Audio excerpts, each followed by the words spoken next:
there is a conversation we need to have. The fashion industry has evolved. In fact, it's skyrocketed in leaps and bounds. And yeah, there's just some things that could be done better. And that's why we have our guest for today. We have Damilare Atinsola in the building. He is the founder and principal consultant of Mieru. It's good to have you here. Thank you very much.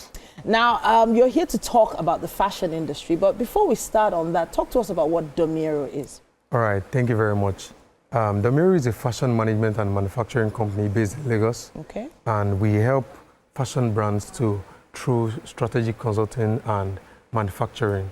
All right, we've seen that there's a crisis in the fashion industry where there are not enough corporate foundations or there are not right corporate foundations within fashion organizations. Yeah. And we're trying to solve that. Right, so it's not just about creativity, but also building a corporate foundation and leveraging export potential.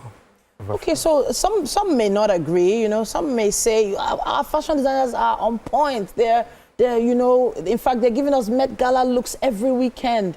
They're pushing. They're doing well. But there are some aspects that you would like to address.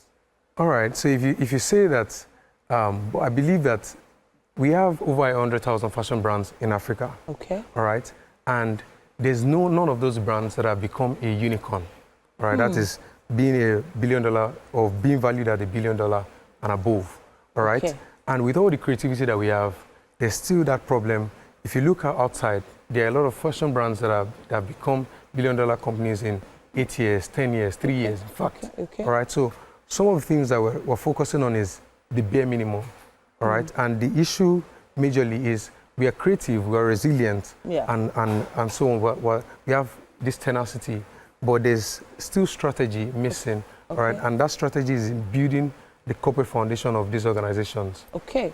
So now, essentially what you're saying is, yes, we're churning out clothes, but we're not creating brands out of these designer labels. Yes. Okay, fantastic. Now you have the $1 billion brands. Okay, so you have the Fendis, the Pradas, you know, the YSL, you have all those huge fashion brands that have even evolved out of just clothing into even perfumes and the like. And you believe African brands can do that too? Absolutely. So how do they do that? Well, I think one of the major things that we need to deal with is the branding crisis in Africa. All right. And this is so that we're not just copying ourselves and just looking the same. All right. One of the major problems that we have discovered, even in interviewing and doing surveys, conducting surveys within organizations, we have seen that one of the major problems is these brands are not able to stand as a unique brand.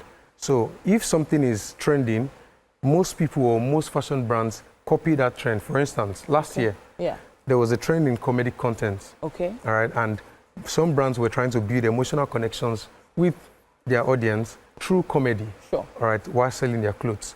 And a lot of people copied that, not understanding the true essence of why that exists or why those brands are doing that. Sure. All right. So we need to understand how to position ourselves right to be able to leverage this. So you've sort of touched on plagiarism, and this is not from a writing aspect or a copywriting aspect. Now, even copying actual fashion designs themselves.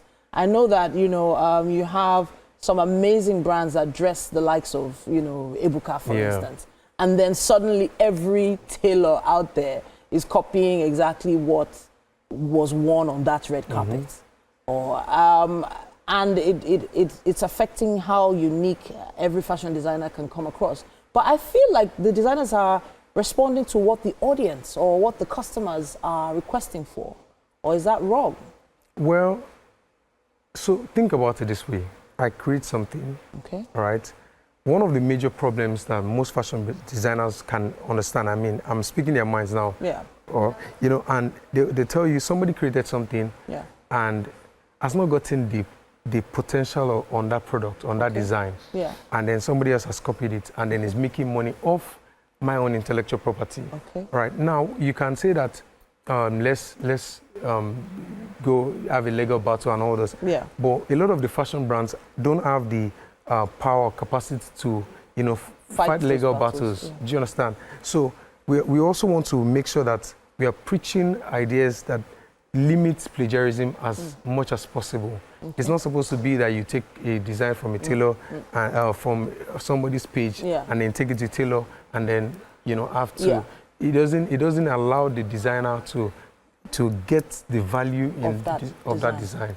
So now I hear you on this.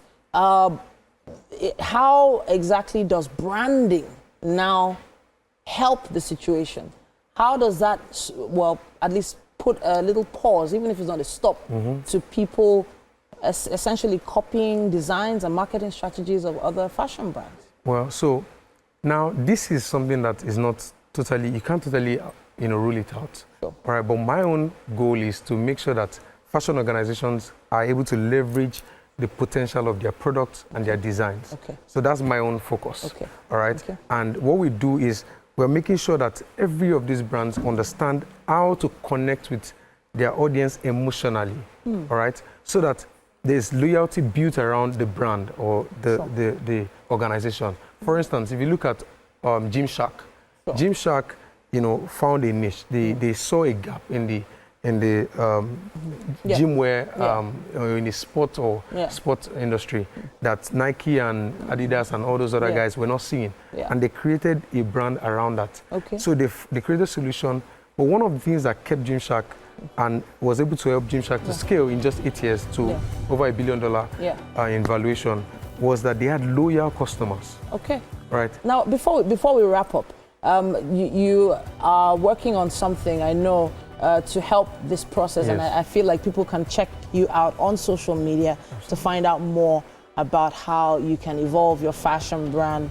I have to say thank you to you for coming on the show today to talk to us about this. You've helped us put a pin in some really interesting issues when it comes to branding in the fashion industry. Thank you so much. Thank you very much. At this point, we would love you to sort of, have a rethink. Go on social media, use our hashtag WakeUpNigeria on TVC and tag us, WakeUpNigeria TVCE. We would love to hear your thoughts on this matter. Do you think there's a bit too much plagiarism in the fashion industry? Let us know. We're taking a quick break at this point. We'll be back with entertainment news.